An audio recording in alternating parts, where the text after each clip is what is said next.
Hello everyone, welcome to my channel English with Reena Tiwari.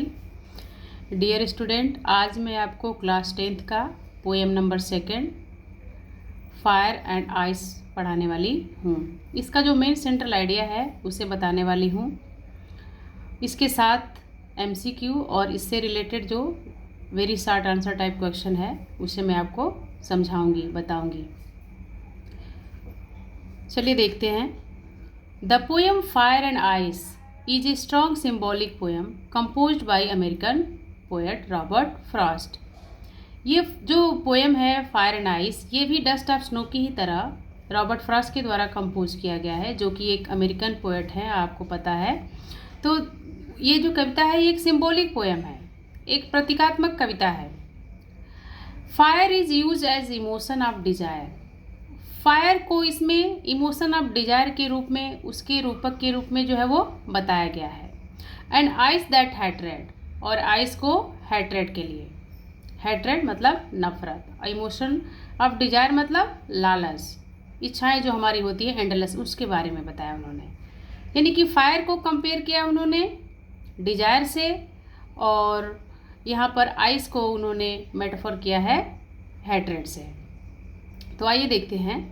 The poet has use the idea of two groups.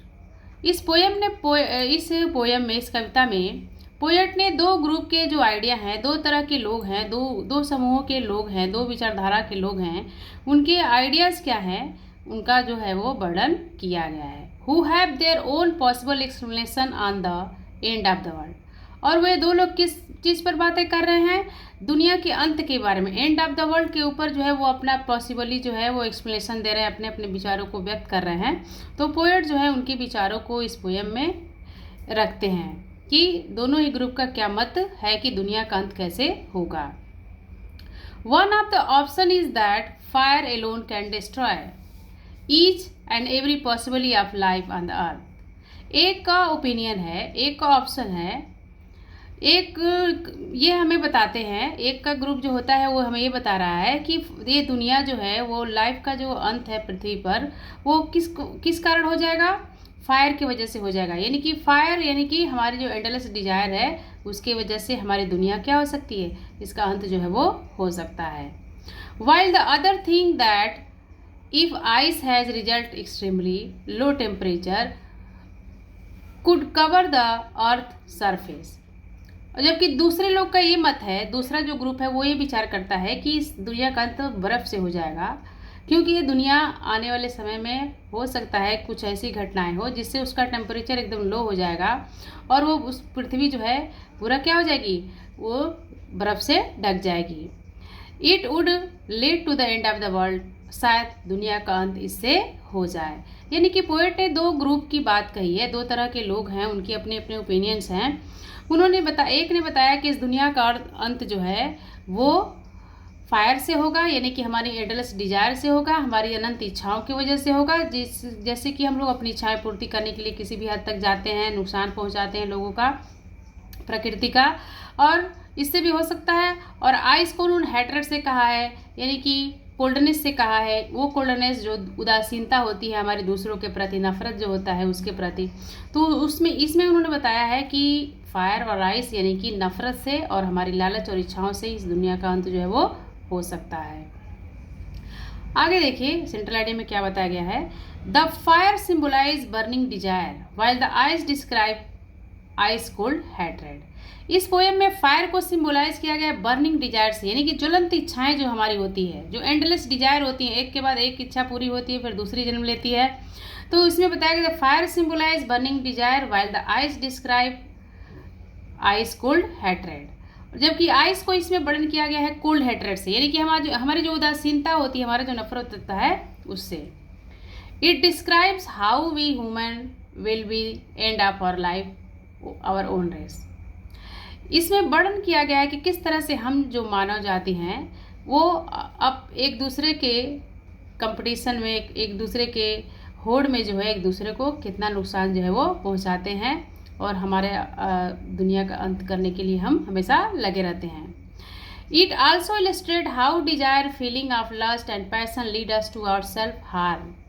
इसमें इस poem में ये भी बताया गया है कि किस तरह से इलिस्ट्रेट किया गया है, यानी कि वर्णन किया गया है कि किस तरह से हमारी डिजायर जो होती है, फीलिंग ऑफ लस्ट होता है और पैशन जो होता है वो हमें कितना नुकसान पहुंचाता है। यदि हम हमेशा लालच करते हैं और हमेशा लस्ट के पीछे भागते हैं, पैशन के पीछे भागते हैं, कोई ऐसा पैसन जो कुछ पैसन ऐसे होते हैं जो अच्छे होते हैं, लेकिन कुछ पैसन ऐसे होते हैं जो बहुत ही बुरे होते हैं, निगेटिव पॉजिटिव दोनों तरह के होते हैं। तो जो पॉजिटिव होते हैं कुछ हद तक सही होते हैं, लेकिन जो निगेटिविटी होती है वो हमें बहुत नुकसान पहुंचाती है। How hatred and unsympathetic judgement make us cold toward the everyone.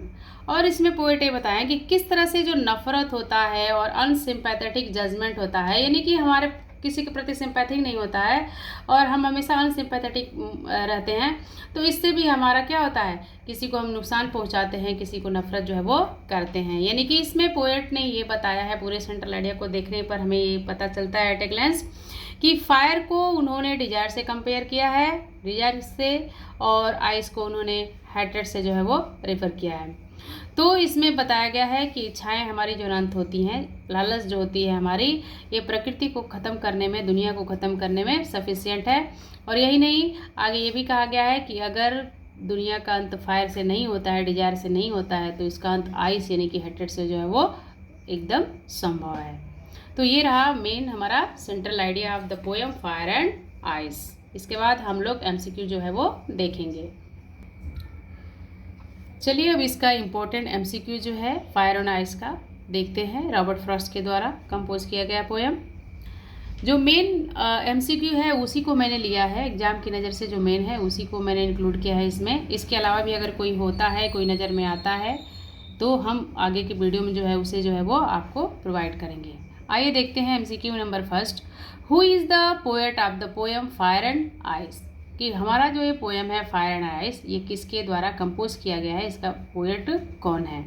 तो हमें तो ये पहले से ही मालूम है कि इसके पोएट कौन है, रॉबर्ट फ्रॉस्ट है, जो एक क्या है, अमेरिकन पोएट है। ठीक है। इसके बाद दूसरा जो एमसीक्यू है वो है what does the poet compare fire with. Poet ने यानी कि रॉबर्ट फ्रॉस्ट ने फायर को किस चीज़ से कंपेयर किया है। तो हमें ऑलरेडी सेंट्रल आइडिया में ही पता चल गया था कि फायर को उन्होंने डिजायर से कंपेयर किया था। ठीक है। तो आगे देखते हैं, what is the meaning of the perish. Perish का मीनिंग क्या होता है, पेरिश का मीनिंग क्या होता है। तो पेरिश मतलब डिस्ट्रक्शन होता है, तो इसमें कहीं डिस्ट्रक्शन नहीं दिया हुआ है, तो इसके लिए हम लोग क्या लेंगे, डाई लेंगे। डाई मतलब खत्म हो जाना, पेरिश मतलब नष्ट हो जाना। ठीक है। तो इसलिए हमारा ऑप्शन नंबर सी जो है वो सही है। क्वेश्चन नंबर 2 में डिजायर यानी कि बी सही है, और क्वेश्चन नंबर फर्स्ट में भी रॉबर्ट फ्रॉस्ट बी सही है। आइए क्वेश्चन नंबर 4 देखते हैं। What enough to destroy the world. Question में पूछा गया है कि दुनिया को अंत करने के लिए क्या चीज़ एनफ है, क्या चीज़ पर्याप्त है। तो पोएम को जितना कि हम लोगों ने पढ़ा है उससे हमें ये पता चलता है कि दुनिया को ख़त्म करने में इस ऑप्शन के अकॉर्डिंग तो हमें पता चलता है कि नफ़रत, हैट्रेड जो है, यानी कि जिसका जो आइस से कंपेयर किया गया, आइस और हैट्रेड एक दूसरे से कंपेयर किए गए हैं, तो हैट्रेड जो है दुनिया को अंत करने में क्या है, सफिशिएंट है, यानी कि एनफ है। आपको एमसीक्यू एक ये भी बन सकता है कि एनफ का सेकंड मीनिंग क्या है इस पोएम में। तो आपको इसमें आपके पोएम में सफिस से एक मीनिंग दिया है, सफिस मतलब एनफ, तो इससे आप कंपेयर कर सकते हैं। अगर आपसे साइनोनिम्स पूछे तो आप बता सकते हैं कि एनफ जो है सफिस के लिए आया हुआ है। एक एमसीक्यू ऐसा भी बनता है। आइए देखते हैं next. Find the word in the passage which mean same as endless greed. Endless greed का सेकेंड मीनिंग क्या आपके पैसेज में दिया हुआ है, यानी कि आपके पोएम में क्या दिया हुआ है। तो एंडलेस ग्रीड का मतलब होता है अनंत इच्छाएं, अनंत लालच, और वो होती है हमारी डिजायर। डिजायर मीन्स इच्छा। तो हमारा ऑप्शन नंबर बी जो है इसमें सही है। नेक्स्ट है 6th question. Meaning of Paris is. Meaning of Paris is. तो इसमें हमने पहले ही इससे जुड़ा हुआ एमसीक्यू देख लिया है पेरिस से, तो उसमें हमें डिस्ट्रक्शन नहीं मिला था, डाई मिला था, इसलिए मैंने इसको भी इंक्लूड किया है। इसमें आपका हो जाएगा डिस्ट्रक्शन। डिस्ट्रक्शन मतलब होता है ख़त्म हो जाना, नष्ट हो जाना, और पेरिस मतलब भी होता है नष्ट हो जाना। आइए देखते हैं question number 7। What fire is symbol of? इस पोयम में फायर किस चीज़ का सिंबल है, किस चीज़ का प्रतीक है? तो आइए देखते हैं। ऑप्शन नंबर ए में दिया है लव एंड न्यू डिजायर, प्रेम और नई इच्छाएं। लस्ट एंड एंडलेस डिजायर यानी कि विलासिता और हमारी लालच, इच्छाएं जो अनंत है हमारी। And love and beginning of new things यानी कि प्रेम और हमारा नया कोई शुरुआत। और एक है रिवॉल्यूशन, क्रांति। ऐसा कुछ भी नहीं है, जैसा कि हम जानते हैं कि हमारे इस फायर का जो सिंबल है वो है लस्ट एंड एंडलेस डिजायर, अनंत इच्छाएं और हमारी लालच। इससे जो है वो सिंबल किया गया है, सिंबलाइज किया गया है। नेक्स्ट है question number 8। What ice symbol of? कि आइस को किसका सिंबल माना गया है? तो हमें पता है आइस को कोल्ड हैट्रेट से माना गया है, यानी कि ये रहा हमारा ऑप्शन नंबर डी जो है वो सही है कि आइस का सिंबलाइजेशन किससे किया गया है? वो किया गया है हैट्रेट से। उसके बाद आता है हमारा question number 9। Name the poetic device use in the line I hold with those who favour fire. Name the poetic device use in the line I hold with those who favour fire, यानी कि ये जो poem का एक line दिया हुआ है, poem के लाइन को लेकर पोएटिक डिवाइस को यहाँ पर पूछा गया है कि हमारा जो लाइन है I hold with those who favour fire, इसमें जो हमारा पोएटिक डिवाइस क्या है? पोएटिक डिवाइस क्या है? तो हम लाइन को देखते हैं तो हमें यहाँ फेवर और फायर मिल जाता है, यानी कि हमारा कॉन्सोनेंट यहाँ पर रिपीट किया गया है, तो उसकी नज़र से हमारा एलिट्रेशन हो गया। और यहाँ पर हम देख सकते हैं कि हमारा साउंड जो है वो बार बार रिपीट किया गया है, वो साउंड बार बार रिपीट किया गया है, तो इसके हिसाब से हो गया हमारा एसोनेंस। इसका मतलब ए भी सही है और बी भी सही है, तो हमारा आंसर क्या आ जाएगा? बोथ। ठीक है, तो इस तरह से हमारे क्वेश्चन नंबर 9 का बोथ जो है वो आंसर जो है वो सही है। कभी कभी हमें सिंगल ही मिल सकता है तो हम सिंगल को ही देंगे, अगर सिंगल ऑप्शन में दोनों एक साथ दे देता है तो वहाँ पर हम लोग जो है वो बोथ लिखेंगे। Name the poetic device use in the line to say that for destruction ice is also great. इसमें देखिए पूछा है कि पोएटिक डिवाइस क्या है, जो हमारे लाइन है पोएम का, to say that destruction is the also great.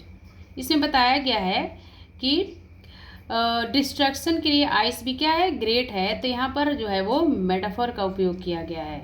यहाँ पर डिस्ट्रक्शन के लिए किसका? Is also great, to say that for destruction ice is also great. इसमें मेटाफर लिटरेरी डिवाइस का उपयोग जो है वो, पोएटिक डिवाइस का उपयोग जो है वो किया गया है। इसके बाद देखते हैं question number 11। What is the rhyming scheme of the poem fire and ice? Fire and ice का राइमिंग स्कीम क्या है? तो फायर और आइस का राइमिंग स्कीम है A B, A A, B C, B C, B. ये हमारा rhyming scheme है। आप पोएम की लाइन से आप इस राइमिंग स्कीम को निकाल सकते हैं। तो इसलिए ऑप्शन नंबर ए हमारा क्या है? सही है, A B, A, B C, B. Next question है हमारा, what emotion is represented by the ice in the poem? Ice के द्वारा पोएट ने कौन सी इमोशन का वर्णन जो है वो किया है? ऑप्शन नंबर ए में है जॉय एंड हैप्पीनेस, खुशियाँ, आनंद। इंडिफरेंस एंड हेट एक भी दिया है, इंडिफरेंस एंड हेट यानी कि हमारी मतभेद, विभिन्नताएं जो होती है और नफरत जो होता है। एक्साइटमेंट एंड थ्रिल, तो हमें तो पहले ही जब मिल गया कि इंडिफरेंस और हेट है, तो हमारा ऑप्शन नंबर बी क्या है? सही है कि आइस को यहाँ पर रिप्रेजेंट किया गया है इंडिफरेंस और हेट से, नफरत से और विभिन्नताओं से। हमारा 30 नंबर का और लास्ट जो MCQ है वो है, what literary device is primarily use in the poem fire and ice to convey its message? Convey its message. कहा गया है कि कौन सा लिटरेरी डिवाइस जो है मेनली जो है वो उपयोग किया गया है इस फायर और आइस से मैसेज को देने के लिए। तो इसमें मेटाफोर का ही उपयोग किया गया है, रूपक का ही प्रयोग किया गया है। तो हम बता सकते हैं कि रूपक अलंकार ही जो है लिटरेरी डिवाइस जो है इसमें पोएम में फायर और आइस में जो है वो मोस्टली जो है वो उपयोग किया गया है। और ये अगर इस ऑप्शन में पर्सनिफिकेशन होता है तो हम पर्सनिफिकेशन को सही मानते, क्योंकि पर्सनिफिकेशन यहाँ पर्सनिफाई किया गया है फायर और आइस को, क्योंकि डिस्ट्रक्शन का काम ह्यूमन लाइफ में कुछ ज़्यादा ही होता है। तो फायर और आइस को अगर पर्सनिफिकेशन होता है तो उसे हम मानते, लेकिन ऐसा यहाँ पर कुछ भी नहीं है। तो हम यहाँ जो मेटाफोर किया गया है फायर और आइस को, तो उसे हम यहाँ पर ऑप्शन नंबर सी लेते हैं। तो यहाँ पर मेटाफोर है, ना कि ओनोमेटोपोइया है, ना सिमिली है, ना ही एलिट्रेशन है। तो ये रहा हमारा कुछ मोस्ट इम्पॉर्टेंट लिटरेरी डिवाइस। आइए देखते हैं कुछ important short type answer question. देखिए फायर और आइस का जो रॉबर्ट फ्रॉस्ट के द्वारा कंपोज किया गया है। क्वेश्चन नंबर फर्स्ट है, what does fire symbolize in the poem fire and ice. यानी कि फायर और आइस में फायर किस चीज़ को सिंबलाइज किया गया है। तो हमें मालूम है कि फायर, तो क्या लिखा है इसमें आंसर में, in the poem fire and ice fire is a symbol of lust and endless desire. Poem fire और आइस में फायर को symbol of lust and endless desire के रूप में माना गया है। दूसरे क्वेश्चन में पूछा जा रहा है, what ice is symbol of. Ice किस चीज़ का सिंबल है। तो हम आंसर कर सकते हैं easily, in the poem ice is symbol of hatred. Ice is symbol of hatreds. और वैसे ही यहाँ पर fire is symbol of lust and endless desire. Question number 3 है, what world will end in. दुनिया का अंत किस चीज़ में होगा। तो हमें पोएम के थ्रू मालूम हुआ है कि दो लोगों का ग्रुप है, एक दूसरे से ओपिनियन रखते हैं अपनी अपनी। एक का कहना है कि दुनिया का अंत फायर से होगा और दूसरे का कहना है कि इस दुनिया का अंत जो है वो आइस से होगा, यानी कि हमारी एंडलेस डिजायर से होगा और हमारे नफरत से होगा। तो यहाँ पर क्या लिखेंगे हम, द फायर पोएटिक लैंग्वेज में हम लिखेंगे तो लिखेंगे the world will end in fire as well as ice, कि दुनिया का अंत फायर से या फिर जो है आइस से होगा, यानी कि या तो लालच इच्छाओं से होगा या फिर हमारी नफरत से होगा। नेक्स्ट क्वेश्चन है, what will fire do to the world. What will fire do to the world, कि ये जो फायर है वो दुनिया का क्या करेगा।